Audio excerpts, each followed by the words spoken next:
YouTube! It's Taylor from Taylor Talks Tales. Welcome to my channel. I am doing another library book haul. This is actually my part 2. Yesterday I had filmed part 1 and decided I'm going to do part 2 today because I tend to check out quite a few books at the library at once and then over time return them to the library after I've been reading them, because I sort of like to have almost like my own little library to choose from. Sounds a little weird, but I'd rather do that than just, constantly be going to the library, even though I do enjoy going there, but sometimes it can be a little bit of a hassle, and I like to just have a bunch of different options. So, we're gonna get started. First book that I picked up, well, for this part 2 anyway, is The River by Peter Heller. I'm excited about this because I read his book The Dog Stars, which is an apocalyptic type novel, and enjoyed it quite a bit, so I'm excited about this one. And I'll read the little blurb for you. Wynn and Jack have been best friends since freshman orientation, bonded by their shared love of mountains, books, and fishing. Wynn is a gentle giant, a Vermont kid never happier than when his feet are in the water. Jack is more rugged, raised on a ranch in Colorado, where sleeping under the stars and cooking on a fire come as naturally to him as breathing. When they decide to canoe the Musqueam River in northern Canada, they anticipate long days of leisurely paddling and picking blueberries, and nights of stargazing and reading paperback westerns. But a wildfire making its way across the forest adds unexpected urgency to the journey. When they hear a man and woman arguing on the fog-shrouded riverbank and decide to warn them about the fire, their search for the pair turns up nothing and no one. But the next day a man appears on the river, paddling alone. Is this the man they heard? And, if he is, where's the woman? Ooh. Okay, so I'm very excited about it. Again, I love survival stories, wilderness stories, anything like that. Anything set in the woods, and it sounds like there's a little bit of a mystery thriller aspect to this. So I'm definitely very much looking forward to it. I don't know if I'm going to jump into this one right away because I've got a couple others I want to get through first, but this is definitely on the list. Second one is Brother by Anya Alborn. I have another book of hers that I'm planning on reading as well, which is The Devil Crept In, which you can check out in my first video. And this one seems very cool. I'm going to read it to you. Deep in the heart of Appalachia stands a crooked farmhouse miles from Annie Road. The Morrows keep to themselves, and it served them well so far. When girls go missing off the side of the highway, the cops don't knock on their door, which is a good thing, seeing as to what's buried in the Morrows' backyard. But 19-year-old Michael Morrow isn't like the rest of his family. He doesn't take pleasure in the screams that echo through the trees. Michael pines for normalcy, and he's sure that someday he'll see the world beyond West Virginia. When he meets Alice, a pretty girl working at a record shop in the small nearby town of Dahlia, he's immediately smitten. For a moment, he nearly forgets about the monster he's become. But his brother, Rubble, is all too eager to remind Michael of his place. Yeah, I'm excited about this. In fact, part of me almost wants to jump into this one first before The Devil Crept In, just because it just, again, small town, and sort of this, messed up family, and murders, all that stuff. So I'm very excited about that, and I've heard some pretty good things about this, so I'm probably going to jump into this one first over The Devil Crept In, but we'll see. I kind of change my mind depending on how I feel. Next one is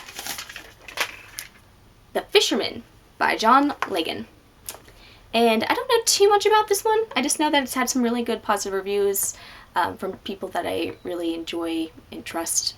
And this is the blurb on the back. In upstate New York, in the woods around Woodstock, Dutchman's Creek flows out of the Ashokan Reservoir. Steep-banked, fast-moving, it offers the promise of fine fishing and of something more, a possibility too fantastic to be true. When Abe and Dan, two widowers who have found solace in each other's company and a shared passion for fishing, hear rumors of the creek and what might be found there, the remedy to both their losses, they dismiss it as just another fish story. Soon, though, the men find themselves drawn into a tale as deep and old as the reservoir. It's a tale of dark pacts, of long-buried secrets, and of a mysterious figure known as their fisher, the fisherman. It will bring Abe and Dan face to face with all that they have lost, and with the price that they must pay to regain it. So I also do enjoy exploring grief and, overcoming things and I think this will be pretty good. And I've heard it has more of a literary bent, which is totally fine. I appreciate really good writing and don't mind that at all. So I'm kind of glad that it doesn't give too much away in the back at all. So I'm kind of going into this fairly blind, but really looking forward to it. Okay, just a few more. I don't want to make this too long, but this one is this is actually the book I'm going to start on next, like, for sure. And that is Little Heaven by Nick Cutter. Very, very excited about this one. As soon as it came in, because I'd actually put this one on hold, so I had to go pick it up. And I was like, yes, so excited. Because I really enjoyed The Troop a lot. And also, Robert McCammon is the author of one of my top favorite books of all time, which is Swan Song. It's up there on my list of, like, if I had to pick 10, it's going to be near the top of that. And he has a blurb on this. He said gripping and terrifying, an intense experience. So I'm like, all right. And also, like, Clive Barker, Jonathan Mayberry, Josh Malerman, and Paul Tremblay, all authors I've read and appreciated and really enjoyed their work, also had a lot of praise for this book and just Nick Cutter's books in general. So I'll read the little blurb. A trio of mismatched mercenaries, Micah Shugru, Minerva Atwater, and Ebenezer Elkins, colloquially known as the Englishmen, is hired by young Ellen Belhaven for a deceptively simple task: checking on her nephew, who may have been taken against his will to a remote New Mexico backwoods settlement called Little Heaven, where a clandestine religious cult holds sway. But shortly after they arrive, things begin to turn ominous. There are stirrings in the woods and over the treetops, and, above all else, the brooding shape of a monolith known as Black Rock casts its terrible pall. Paranoia and distrust soon grip the settlement. Escape routes are gradually cut off as events spiral towards madness. Hell, or the closest thing to it, invades Little Heaven. All present here are now forced to take a stand and fight back, but whatever has its dark eye set on Little Heaven is marshalling its powers and wants them all. Yeah, I'm very excited. Again, remote place, woods, cults. All this stuff that's going on. I have no idea what to expect, but I'm definitely really looking forward to it. All right, just a couple more. This one is a short story collection called Some Will Not Sleep, and this is by Adam G. Neville, who did The Ritual. And there's another book of his that I really want to read that just came out called The Reddening, which is also top of my list of books I want to read. And I enjoy his work, and I'm super excited about this. Pretty much this is sort of like a taste of what to expect with the short stories. It says in the back, it's a bestial face appears at windows in the night. In the big white house on the hill, angels are said to appear. A forgotten tenant in an isolated building becomes addicted to milk. A strange goddess is worshipped by a home-invading disciple. The least remembered gods still haunt the oldest forest. Cannibalism occurs in high society at the end of the world. The sainted undead follow their prophet to the great Dead Sea. A confused and vengeful presence occupies the home of a first-time buyer. In ghastly harmony with the nightmarish visions of the award-winning writer's novels, these stories blend a lifelong appreciation of horror culture with the grotesque fascinations and childlike terrors that are the author's own. So, looking forward to this. It's not very long, but they all look pretty good, so excited for that. Next one is actually a YA book that I've had on my list for a really long time. Basically since it came out. I think it came out in like 2014 or 2015. It's We'll Never Be Apart. I've heard some pretty good things. And it's by Emiko Jean. Read the blurb. Murder, fire, revenge. That's all 17-year-old Alice Monroe thinks about. Locked in a mental ward at Savage Isle, Alice is haunted by memories of the fire that killed her boyfriend Jason. Ablaze her deranged and jealous sister Sally set. When whispers from other mental patients convince Allie that Sully has also been committed to Savage Isle, Alice vows to avenge the life of the boy she loved. Aided by Chase, a mysterious, charismatic new patient, Alice stealthily combs Savage Isle for her sister by night, while by day she plays the good girl, attending group therapy sessions and writing the story of her troubled past in foster care, a past she barely understands, in a journal. But nothing at Savage Isle is what it seems, and no one will leave the same. I also really enjoy this cover. It's like very woodsy and then has like the kind of red on it, so I'm looking forward to it. Alright, last two for this one, and then there's just one more part that'll come out at some point. This one is No Exit by Taylor Adams. Good name. Although Taylor is a dude. So this one is also a thriller.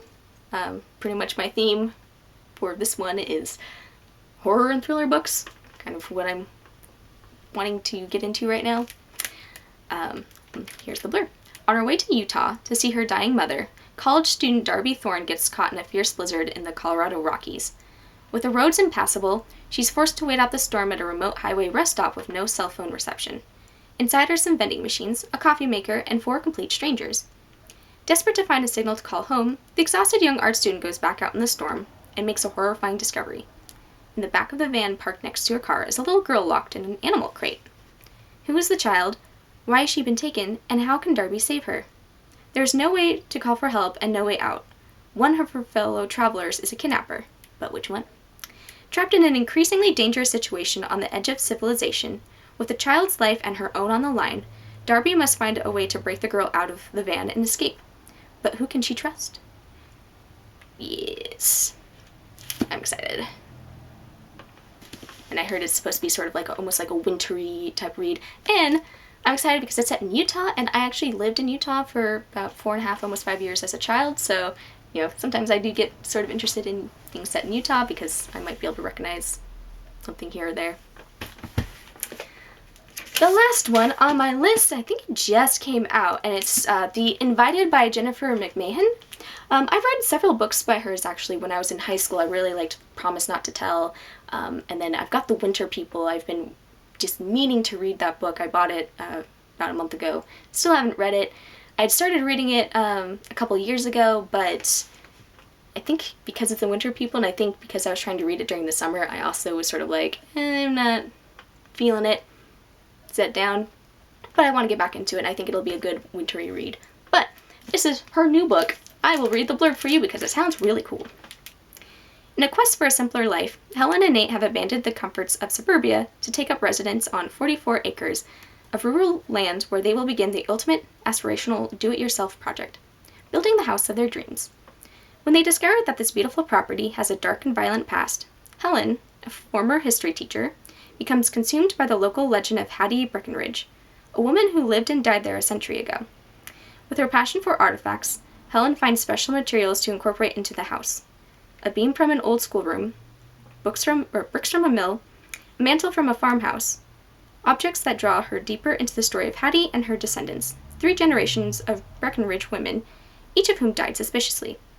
As the building project progresses, the house will become a place of menace, an unfinished business, a new home, now haunted, that beckons its owners and their neighbors toward unimaginable danger.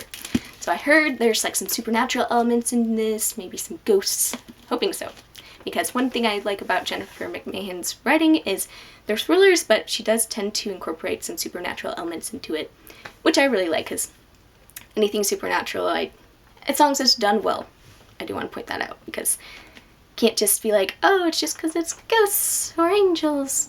It can excuse bad writing or plot holes, but if it's done well, I really enjoy it. So I'm hoping about this, and also we'll probably be reading Winter People soon. So overall, that's part 2, basically my library haul, December library haul, number 2. Let me know if you have any questions or if you happen to read any of these books. Let me know what you think.